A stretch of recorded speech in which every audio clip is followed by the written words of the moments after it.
அந்த லோடுக்கு கண்டெய்னர் போட்டிங்கன்னா கிட்டத்தட்ட 600 டு 800 கிலோ பக்கம் வரும். அதை கழிச்சிட்டு நீங்கள் போட்டிங்கன்னா உங்கள் வண்டி மெயின்டெனன்ஸு பெஸ்ட்டாக இருக்கும். பிடிப்பாங்க எவ்வளோ வெயிட் இருக்குன்னு நம்ம வந்து தோராயமாக இவ்வளோ தான் ஏற்ற முடியும்னு நம்மளும் வந்து சொல்ல முடியாது. புதுசாக வர்ற வண்டி எவ்வளோ மைலேஜ் வருதுன்னு சொல்ல முடியாது. சேஸ் வந்து லென்த்து பண்ணியிருக்காங்க, டயரை சின்னது பண்ணியிருக்காங்க, லீஃப் வந்து பெருசு போட்டிருக்காங்க. மைலேஜோட டிஃப்ரெண்ட் நல்லாவே தெரியும். எச்சும் வரலாம், கம்மியும் வரலாம். ஆல் இண்டியா பர்மிட் கிடைக்குமான்னு கேட்டிருக்காங்க. அதில் ஆல் இண்டியா பர்மிட் போடுறதுக்கு இயரில் டேக்ஸ் கட்டுற வண்டிக்கு மட்டும்தான் ஆல் இண்டியா பர்மிட் போட முடியும்.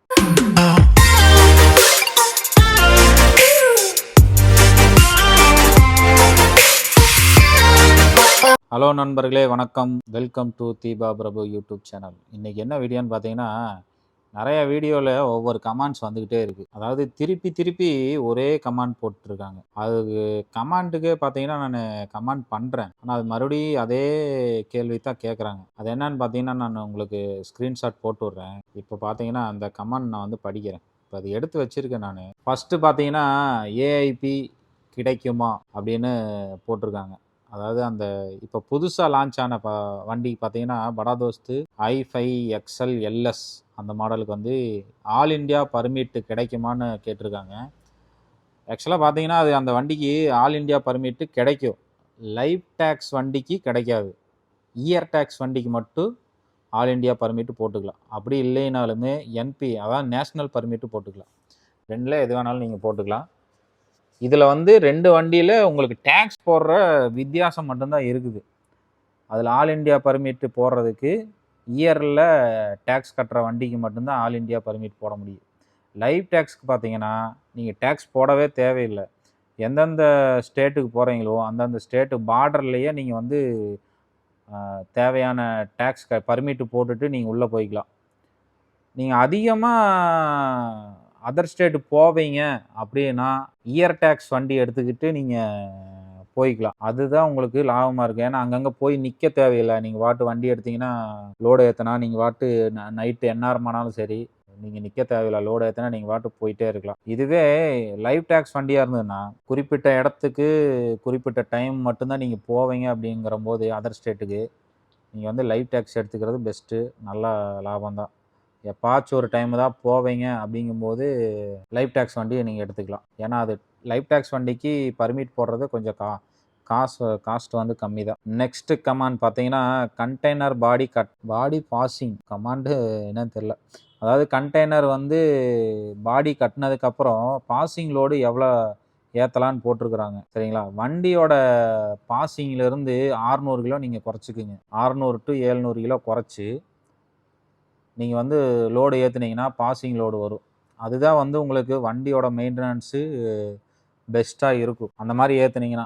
அதுக்கப்புறம் வந்து டயர் மெயின்டெனன்ஸு மைலேஜ்லாம் வரோன்னா இந்த மாதிரி ஒரு லோடு, அதாவது இப்போ i4லாம் பார்த்தீங்கன்னா ஒரு 1800 2000 பாசிங் வருது. அது என்னன்னு பார்த்தீங்கன்னா i4லாம் பார்த்தீங்கன்னா பாசிங் பார்த்தீங்கன்னா ஒரு 2 டன் கிட்டத்தட்ட 2 டன் பக்கம் தராங்க.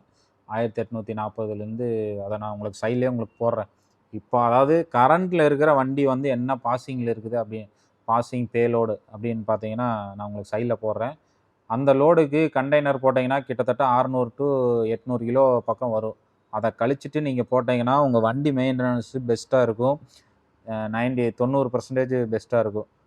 அதுக்கப்புறம் வண்டியோட போகிற சூழ்நிலைக்கு, அதாவது லோடு ஏற்ற இடத்துக்கு சூழ்நிலைக்கு தகுந்த மாதிரி 1 டன்னு 1.5 டன்னு நீங்கள் ஏற்றுனீங்கன்னா கம்பல்சரி ஏற்றி தான் ஆகணும். ஏன்னா கஸ்டமர் அந்த மாதிரி தான் பிடிப்பாங்க. எவ்வளோ வெயிட் இருக்குன்னு நம்ம வந்து தோராயமாக இவ்வளோ தான் ஏற்ற முடியும்னு நம்மளும் வந்து சொல்ல முடியாது. கண்டெய்னரை கழிச்சது போக பார்த்தீங்கன்னா ஒரு 700 டு 900 1 டன்னுக்குள்ளே தான் நம்ம ஏற்ற முடியும். ஆனால் 1 டன்னு ஏற்றுறதுக்கு லோடே அவ்வளோ சீக்கிரம் கிடைக்காது. படா தோஸ்து லோடு அப்படிங்கும்போதுங்க அந்த லோடு வந்து 1 டன்னுக்குள்ளே தான் ஏற்றுறா அப்படிங்கும்போது அந்த லோடு கிடைக்காது. அதனால் பார்த்தீங்கன்னா நீங்கள் கட் அடிச்சுட்டு டயரை நல்லா மெயின்டைன் பண்ணிட்டு அலைன்மெண்ட் பார்த்து போட்டுக்கிட்டிங்கன்னா வண்டியோட பாடி பார்த்தீங்கன்னா நல்லா ஸ்டெபிளாக இருக்கும். உங்களுக்கு லோடு ஏற்றிட்டு போகும்போது பின்னாடி தொங்காது. லீஃப்லாம் அடித்து ஏற்றிட்டிங்கன்னா அதனால் பார்த்தீங்கன்னா நல்லா மைலேஜ் வரும். அடுத்தது பார்த்தீங்கன்னா மைலேஜ் என்ன வரும் அண்ணான்னு கேட்டிருக்காங்க. இப்போ இது நார்மலாக புது வண்டி அப்படிங்கும்போதுங்க நானும் வந்து i4 தான் வச்சுருக்கேன்.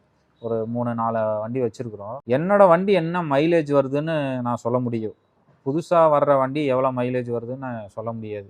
ஏன்னா அந்த மாடல் வண்டி வந்து இப்போ சேஸ் வந்து லென்த்து பண்ணியிருக்காங்க, டயரை சின்னது பண்ணியிருக்காங்க, லீஃப் வந்து பெருசு போட்டிருக்காங்க. அப்படிங்கும்போது அதாவது பிஹெச்ல இன்ஜினு, கியர் பாக்ஸ்ல எதுவுமே சேஞ்ச் பண்ணல. சேஸ் லென்த் பெருசு பண்ணியிருக்காங்க, டயர் சின்னது பண்ணியிருக்காங்க, அப்புறம் லீஃப் வந்து போட்டிருக்காங்க. அப்படிங்கும்போது கண்டிப்பா வந்து மைலேஜோட டிஃப்ரெண்ட் நல்லாவே தெரியும். எச்சும் வரலாம், கம்மியும் வரலாம். அதை பத்தி தெரியல. ஓட்டிட்டு இருக்கிறவங்ககிட்ட கேட்டு சொல்றேன். அப்படி இல்லை அப்படின்னா நாங்க கீது எடுத்தோம்னா கண்டிப்பா வந்து என்ன மைலேஜ் வருதுன்னு சொல்றேன். இப்போ என்ன மைலேஜ்னா நாங்க வச்சிருக்கிறது i4 ஒரு 1.5 வருஷம் மாடல் வச்சிருக்கிறோம். அந்த வண்டிக்கு என்ன மைலேஜ் வருதுன்னு பார்த்தீங்கன்னா 13 to 16 மைலேஜ் வருது. சரிங்களா? அதாவது மேக்ஸிமம் ஸ்பீடு சிங்கிள் ஆர்பிஎம்ல 60 to 64 ஸ்பீடு. அந்த ஸ்பீட்ல போனா மட்டும்தான் 13 to 14. அதுவுமே பார்த்தீங்கன்னா passing weight 1 to 1.5 maximum 2 ton அதுக்குள்ள போட்டா மட்டும்தான் இந்த மைலேஜ் வரும். நீங்க அதுக்கு மேல வெயிட் அதிகமா போட்டீங்கன்னா கண்டிப்பா 13க்கு கீழே தான் வரும். நீங்க 70, 65, 70லாம் போயிட்டீங்கன்னா கம்பல்சரி 13, 13.5 தான் மைலேஜ் வரும். 70க்கு மேல போயிட்டீங்கன்னா 12, 11 தான் வரும்.